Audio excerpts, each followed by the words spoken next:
Peggy 18.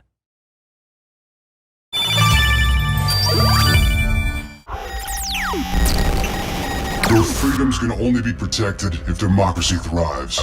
Join us. We are Dedsec.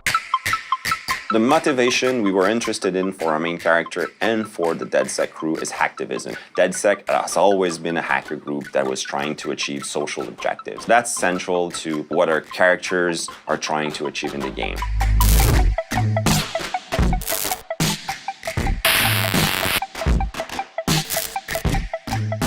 Hacktivism is something very present in the hacker culture. They want to expose some information they're the only ones having access to. Each character, like Marcus, like Wrench, Satara, they all represent a way to question how things should be. In this world of hyper-technology where it's getting so complicated and it's really hard to keep pace and it's even harder to understand what's within technology, they are the only ones that can basically safeguard our daily lives, our security, our privacy. All the corporations that you can find in Watch Dogs 2 and in Watch Dogs in general are already existing in the world. There's nothing we invented. Dedsec is there to expose questionable practices that they see happen in the system. You can tell that there's a completely new type of economy going on called information, and that becomes an interesting way to explore our relationship with technologies.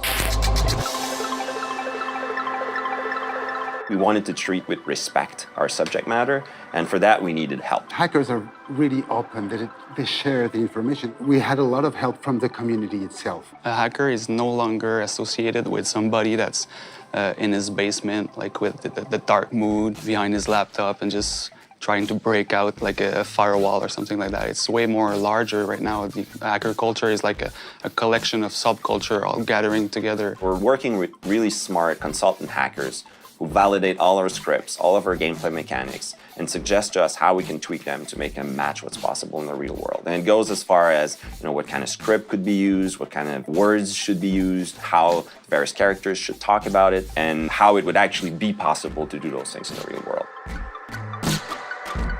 One element that was super important for us for the new visual of Dedsec, it was to really embrace the hacker culture. Also the maker aspect of the hacking culture, just like the Mask of the Wrench really embraces the DIY aspect. It's all tied together. We really got inspired by the animated GIF culture, the same treatment that we have with the dithering, all the glitch art. We tapped into all the horror pulp from the cartoons from the late 40s. And we really wanted to bring that to the already mysterious and cryptic feeling of Dedsec. So it's using pop culture elements to the mix and just bring a little bit more fun and colors and attitude to it.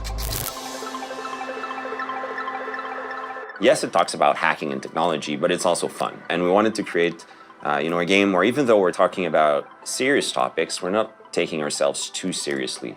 And that's a bit in the nature of the Dedsec crew also. They always try to have fun, even though they're dealing with really dire situations. Hacking is all about this ability to think outside the box because you see the possibility that goes beyond the preconceived rules. It's about having ideas. When the player is going to grab the controller, the more he's going to understand how these things work, he's going to start having ideas. And that's what a hacker has, ideas on how to fix stuff, break stuff, or mess around with it.